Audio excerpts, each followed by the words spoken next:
পরিশ্রম করতেছেন কিন্তু সফলতা পাচ্ছেন না, তাহলে এই কথাগুলো আপনার জন্য। পরিশ্রম তার পরিশ্রমকে ঠকায় না, কখনোই না। মনে রাখবেন, একদিন এক মহিলা নদী থেকে পানি কলসে করে নিয়ে যাচ্ছেন।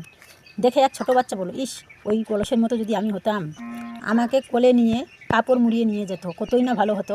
কলসি উত্তর দিল, তাহলে তুমি কি আমার মতো হতে চাও? তুমি কি জানো আমাকে এই জায়গায় আসতে কত কষ্ট করতে হয়েছে?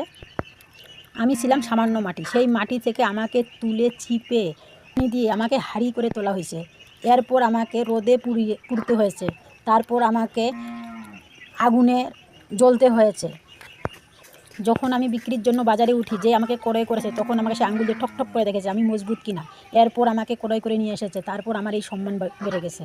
তাহলে একটা কাজ করতে গেলে নিজেকে আগে পোড়াও, তারপর তুমি সফল হবাই। কথাগুলো ঠিক মনে হলে লাইক, কমেন্ট, শেয়ার করে সাবস্ক্রাইব করো।